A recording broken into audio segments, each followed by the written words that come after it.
You're watching a Highwire Media podcast. Welcome to the True Crime Never Sleeps show. As always, I'm your host, Larry Lease. Today, we continue our series on the Zodiac Killer. Before we dive into today's topic, let me know your thoughts on the Zodiac Killer in the comment section below. And let me know if you think we'll ever figure out who he really is. And with that, let's dive into today's episode. I want you to imagine something for me. It's July 4th, 1969. Fireworks crackle in the distance over Vallejo, California. Teenagers giggle in parked cars, radios hum with summer anthems, and the warm buzz of a holiday night masks a presence lurking in the shadows. Just past midnight, beneath the veil of fireworks, a couple sits in a parked car near Blue Rock Springs. Then, a sudden flash, gunfire, screams, and silence. The shooter disappears into the darkness as quickly as he arrived, leaving behind a wounded man and a dead woman and a riddle that would take decades to unravel. That was the night Darlene Ferrin was murdered and Michael Mageau's life changed forever. But more than that, it was the night a nameless, faceless predator stepped into the spotlight, began taunting the police and media that would terrify the Bay Area for years to come. Vallejo in 1969 was the kind of place where kids could ride their bikes until sunset, and families left their door unlocked without a second thought. Nestled between the San Pablo Bay and rolling California hills, it was a city suspended somewhere between small-town charm and the creeping modern world. Like much of post-war California, Vallejo was expanding. Its streets lined with modest homes, and its weekends filled with baseball games, backyard barbecues, and the comforting rhythms of American suburbia. It wasn't perfect, no place is, but it was quiet, and for many, it felt safe. That illusion of safety would soon be shattered. Blue Rock Springs Park on the outskirts of town wasn't exactly a secret. By day, it was a family-friendly patch of green with picnic benches and shade trees. But by night, it became something else entirely. A well-known lover's lane where teenagers and young adults could park under the cover of night, sip stolen beers, and escape the watchful eyes of parents and nosy neighbors. It wasn't dangerous, not really. Everyone in Vallejo knew about it, and no one had a reason to fear it. Not until that warm summer night. Darlene Ferrin and Michael Mageau ended up there just before midnight on July 4th. She was 22, radiant and well-liked. People called her Dee, and she lit up every room she entered. Darlene had a husband, but that didn't stop her from spending the evening with 19-year-old Michael, a shy, awkward young man who was enamored with her. The nature of their relationship remains debated, tangled in the mystery and rumor that followed Darlene's death. But what is known for certain is that they drove to the parking lot of Blue Rock Springs Park, likely expecting nothing more than a few quiet minutes together. The park was mostly deserted that night. The holiday fireworks had ended, and the area had emptied out. In the distance, a few final pops echoed as the last of the amateur displays wound down. The couple sat in Darlene's Corvair, windows down, the engine still idling. Maybe they were talking, maybe they were laughing. We'll never know. What we do know is that around midnight, another vehicle pulled into the lot and parked a short distance behind them, headlights cutting through the night. After a few moments, the car pulled away. If they noticed it, they might have thought it was just a curious onlooker or someone looking for a spot. They likely didn't think anything of it. But minutes later, the vehicle returned. This time, it parked directly behind them. The headlights stayed on. Michael would later recall a blinding light, someone approaching the passenger side door. He thought it was a police officer, maybe someone coming to tell them to leave. But this was no officer, and this was no warning.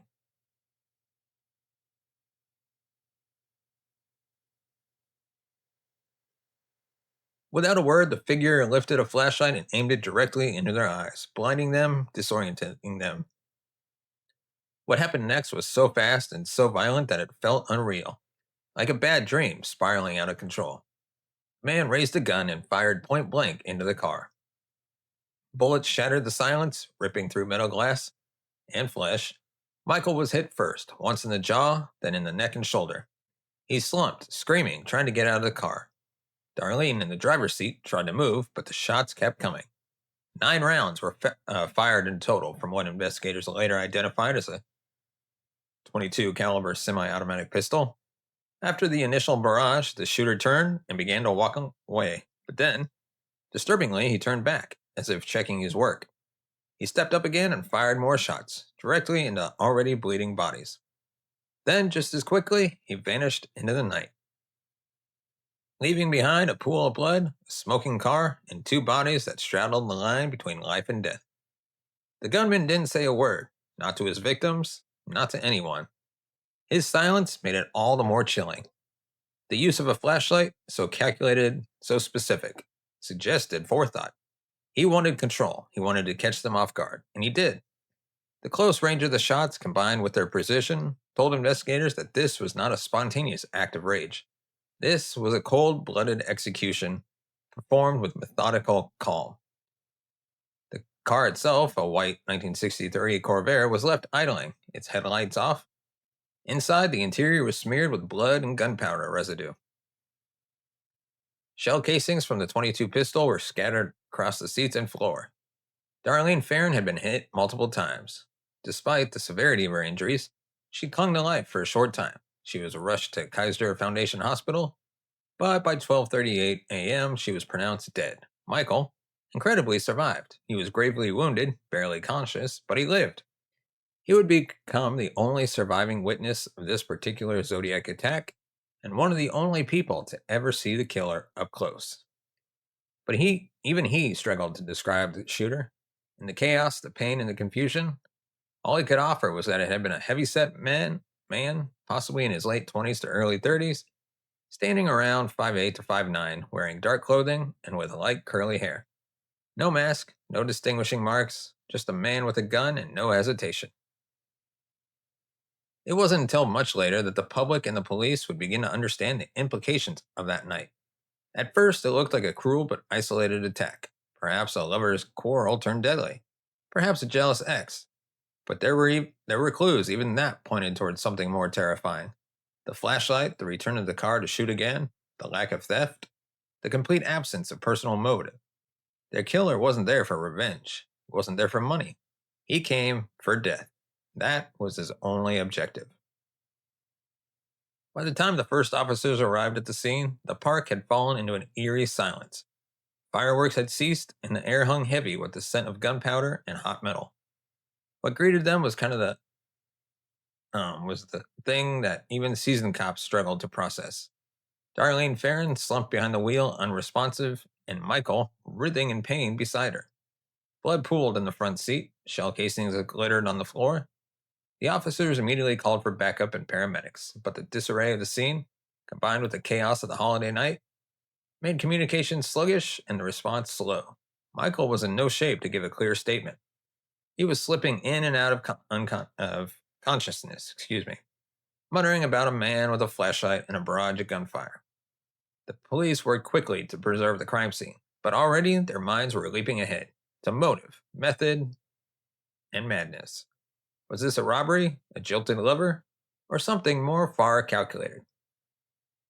Initially, it seemed like an open and shut case of jealousy or revenge.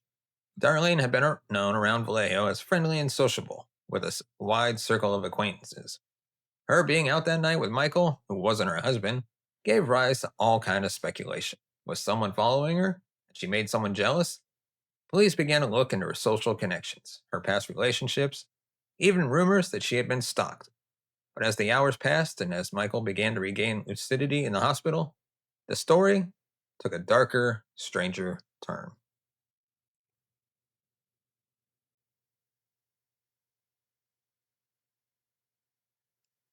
Michael, still in tremendous pain, managed to give a loose description of the shooter. He said the man had driven into the parking lot, turned off his headlights, approached with a flashlight, and opened fire without a word. The killer wasn't interested in money. He didn't demand keys, wallets, or jewelry. He came, fired, and left. That detail unsettled investigators. It wasn't a muggy gone wrong. It wasn't a spur-of-the-moment attack. It was targeted, deliberate, and efficient. More than anything, it was clinical.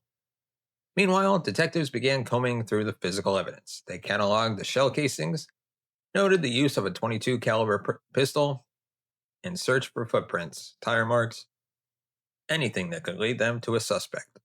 But the scene yielded little. No fingerprints, no identifiable tire treads, no discarded items left behind. It was, in many ways, a perfect crime scene, clean, contained, and chillingly quiet. Vallejo police, not accustomed to this level of brutality without clear motive, were left reeling. Even as they canvassed the neighborhood and called in tips, something didn't sit right. The attack had been too well timed, too methodical. This wasn't a crime of passion. It wasn't some drunken argument that spiraled out of control. It felt rehearsed. That impression would only deepen as morning neared and the phone at the Vallejo Police Department began to ring. At 12:40 a.m., barely an hour after the shooting, a call came in to the Vallejo Police Department.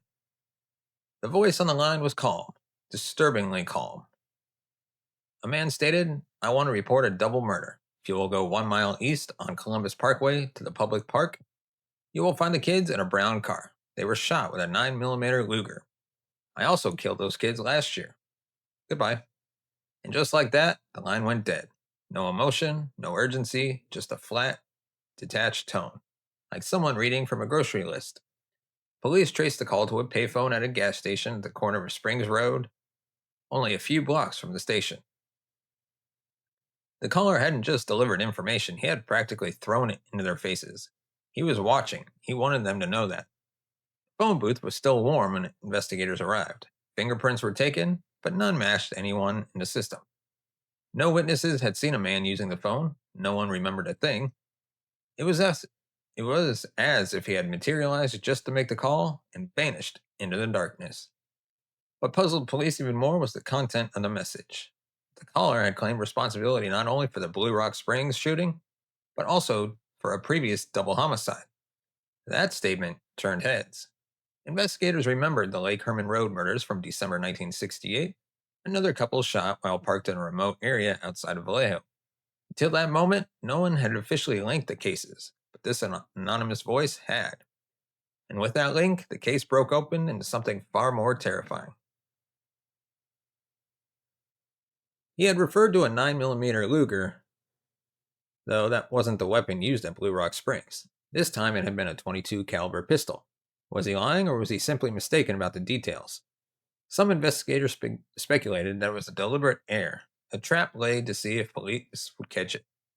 Others thought it might have been genuine confusion. But in either case, the implication was the same. The caller believed he had killed before and intended to be recognized. He wanted to be known, even if not yet by name.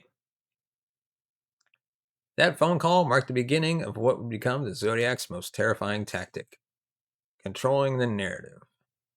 He didn't wait for news reports. He didn't let detectives draw conclusions on their own. He reached out, early, directly, and with just enough detail to verify his claims. And in doing so, he pulled the investigation into his orbit. He made the police react to him. For the first time, Vallejo PD began to suspect they weren't dealing with a random killer or a one-off crime. They were being hunted by someone who not only planned his attacks with chilling precision, but also sought out a public stage from which to broadcast his power. And before we move on, we'd like to highlight our sponsor of this episode, and that is NordVPN. Let's be real, we're online all the time. Whether you're streaming, banking, or doom scrolling at 2 a.m., your data is out there in the open. And these days, hackers, advertisers, and even your internet provider want a piece of that pie. And that's where NordVPN steps in. NordVPN is one of the fastest and most reliable VPNs in the world. With just one click, you can protect your devices with military-grade encryption. Think of it as putting your online activity in an armored tank. No one is getting in. Worried about public Wi-Fi at coffee shops or airports? Don't be. NordVPN shields you from sketchy networks and keeps your personal info, like passwords and credit cards, safe from prying eyes. Want to stream shows that aren't available in your country? You're going to love this. NordVPN lets you access content from over 60 countries, so you can binge international Netflix, Hulu, or your favorite streaming platform with zero buffering. Plus, with threat protection, NordVPN now blocks ads, trackers, and malware before they even hit your browser. It's like antivirus and privacy armor all rolled into one. And right now, NordVPN is offering our viewers an exclusive deal. Use the link in the description today, and at checkout, get a huge discount on a 2-year plan plus 4 bonus months free. And on top of that, you can get up to a $50 Amazon gift card. And there's zero risk thanks to Nord's 30-day money-back guarantee. Try it out, and if it's not for you, no problem. You can get your money back. Protect your connection. Explore the internet without limits. Use the link in the description today. Take control of your online life today. And now let's get back to our episode. Back at the Blue Rock Springs crime scene, investigators meticulously cataloged every shred of evidence. The shell casings recovered were traced back to a .22 long rifle semi-automatic pistol, likely a J.C. Higgins Model 80, a common and inconspicuous firearm of the era. A U.S. Department of Justice report on the earlier Lake Herman Road murders noted that the casings matched those test fired from a J.C. Higgins Model 80, describing its rifling as 6 right-hand grooves and a characteristic semicircular firing pin mark. Though the firearm's power was modest, the shooter's technical use was anything but amateur. The tight grouping of bullets, all fired into and around the Corvair that night, spoke to more than random violence. Forensic analysis showed shot trajectories that indicated the killer moved around the car, carefully aiming, returning to finish victims already down. He fired 9 times during the initial burst, then returned to fire again into the car. The location of the wounds and recovered bullets showed that he didn't panic, didn't spray wildly. He took his time, repositioned himself, and ensured his targets were hit. The fact that the killer reapproached the vehicle after the initial shots suggests a level of premeditation that went beyond rage. This wasn't a moment of passion. This was process.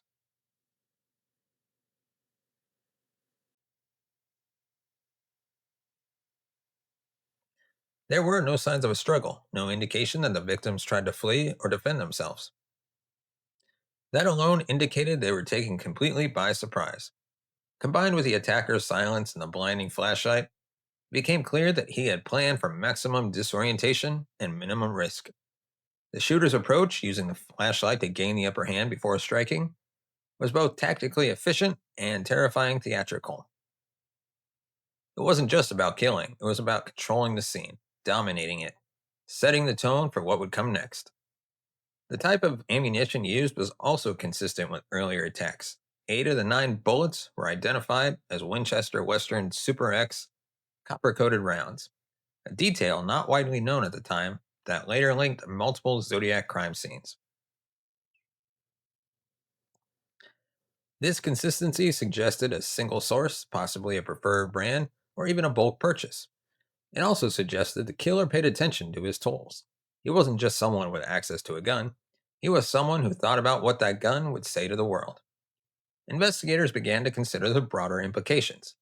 This wasn't a random drive-by or a street crime gone sideways.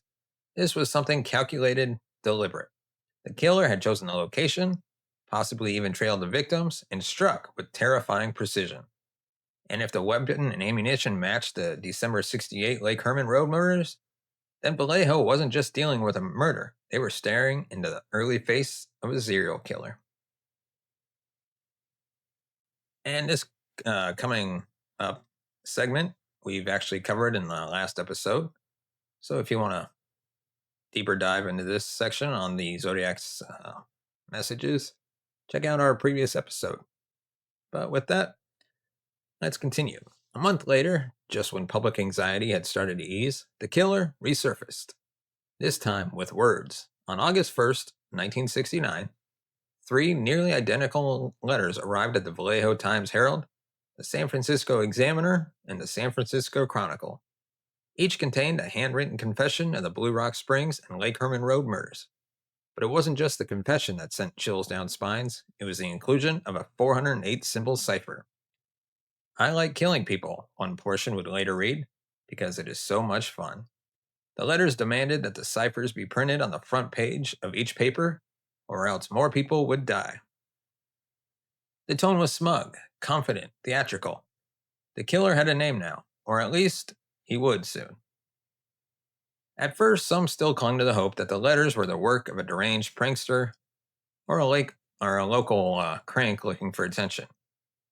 But that illusion evaporated fast. Each letter contained details that had not been released to the public. Minute, grisly facts only the killer or someone with direct access to the case file could have known. The police had no choice but to accept a chilling new reality. They were dealing with someone organized, intentional, and disturbingly aware of how to manipulate public fear. What began as a murder investigation now transformed into a hunt for a serial killer who didn't just kill, he performed. Vallejo PD, along with the San Francisco and Napa departments, realized they weren't chasing a madman in the shadows. They were up against someone who wanted to be seen, someone who wanted to be known. The letters weren't spontaneous scribbles, they were meticulously crafted. The handwriting was precise, the wording deliberately cryptic. It wasn't enough for him to kill, he needed the world to know why, or at least to pretend he was giving them a reason. His inclusion of a cipher, 408 characters split evenly across the three letters, was his first act of real theater. The killer challenged the public, the press, and the police to decode his twisted message. It was a game, and he made the rules. When a pair of high school teachers from Salinas cracked the cipher a week later, the result was as disturbing as it was revealing. The message opened with, "I like killing people because it is so much fun," and continued with chilling emissions of thrill and superiority. There was no apology, no remorse, just satisfaction. The cipher gave law enforcement their first real psychological profile of the man they were chasing. He was intelligent, likely methodical, and extremely self-centered. He reveled in attention, in headlines, in panic. He referred to his victims as a man in the abstract, as if they were props, not people. And by writing directly to newspapers, he bypassed the law entirely. He made himself the narrator of his own story. The police, usually in control of the flow of information, were suddenly at his mercy. He could direct a narrative from afar, leaving them to react, to respond, to play defense. Vallejo PD, already stretched thin, found itself swept into a case far larger than it had ever imagined. They called in help from neighboring jurisdictions and even federal authorities, but coordination proved difficult. This wasn't a centralized investigation, it was a chess game played across counties, each agency holding only part of the board. Suspects were questioned, crime scenes re examined, and forensic evidence retested. Yet, the killer stayed one step ahead, not just physically, but psychologically.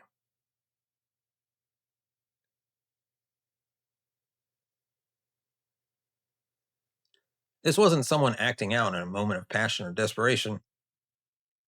This was a man who studied his stage and rehearsed his act.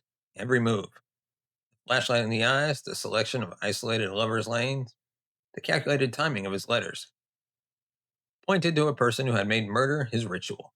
In doing so, he manipulated more than just his victims. He began to manipulate the city itself. Vallejo was no longer just a town outside San Francisco. It had become ground zero for the birth of one of the most infamous serial killers in American history. In the days that followed, Vallejo was gripped by both grief and fear. Darlene Ferrin's funeral was held under a heavy veil of media scrutiny. She was remembered by friends and coworkers as warm, lively, and generous, a young mother whose smile lit up every table she served at the local diner. She was only 22 years old, a mother to a young daughter, and just beginning to build a life. Her senseless death sent ripples through the community. People who had once felt safe now locked their doors and looked over their shoulders. The realization that a killer had struck not once, but twice, and might strike again, turned small town comfort into a quiet dread. Excuse me. Vallejo was no longer a sleepy outpost. It had become the epic center of a manhunt and a national mystery. But Darlene's story did not end with her burial. Rumors began to swirl almost immediately. Rumors that she had known her killer. Some claimed that she had been receiving anonymous phone calls in the weeks before her death. Others said a mysterious man had been following her, lurking near her workplace, or watching her home. Some even suggested that she had confided in friends about a stalker. someone she couldn't quite name but felt was always nearby. Police investigated every lead, but none panned out. The stories persisted, though, fueled by fear and the chilling idea that this wasn't random, that the Zodiac had marked her and waited. The ambiguity of her connection to the killer only deepened the mystery. Darlene wasn't just a victim, she became a question mark.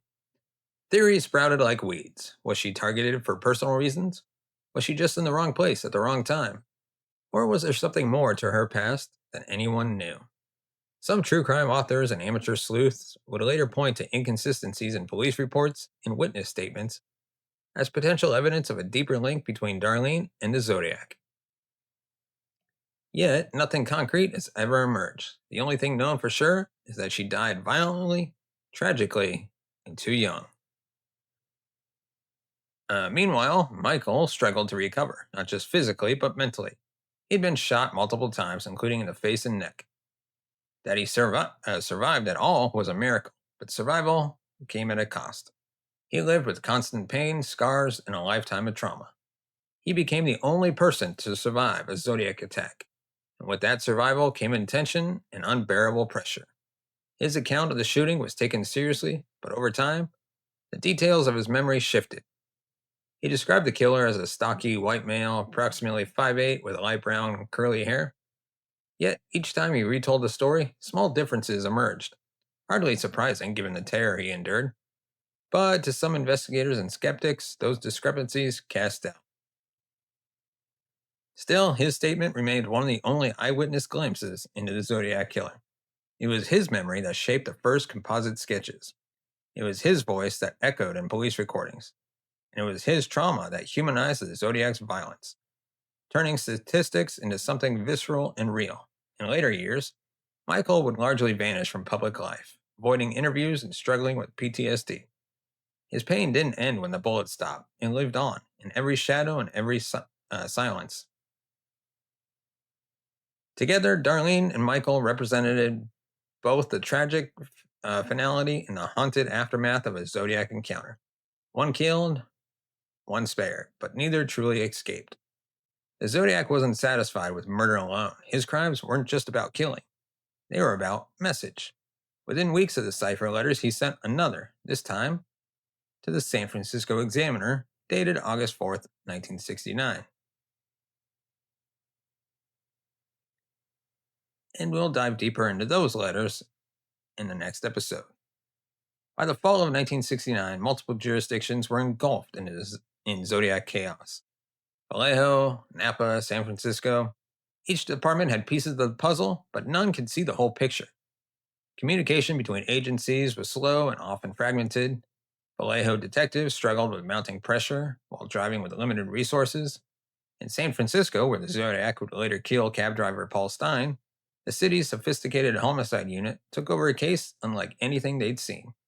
Meanwhile, the killer exploited their disarray, sending letters that taunted them directly.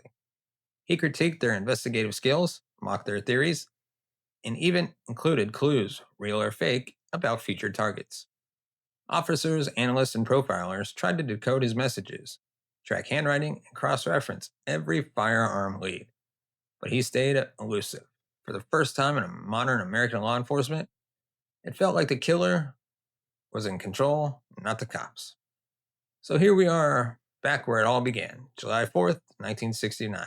A quiet park, a young couple, a killer stepping from the shadows and pulling the trigger, not just on a weapon, but on a nationwide nightmare. That night wasn't about rage or robbery. It was about power, about spectacle, about a man making himself into something more than a murderer. The Zodiac didn't just take lives, he took control of the narrative, and in doing so, changed everything. He turned fear into ink, blood into headlines, and mystery into obsession. And though decades have passed and suspects have come and gone, the echo of the first message still lingers, because on that warm summer night in Vallejo, a new kind of killer was born. One who didn't just haunt the streets, but haunted history. And that is our episode for today. Let me know your thoughts on this case in the comment section below. And as always, give it a thumbs up if you like a video. Hit the subscribe button down below. Hit the bell notification button to be notified of future videos. And with that, If you want to support the channel, you can buy us a coffee at buymeacoffee.com/TCNS or scan the QR code on the screen. As always, thank you so much for watching and listening. We will see you next time.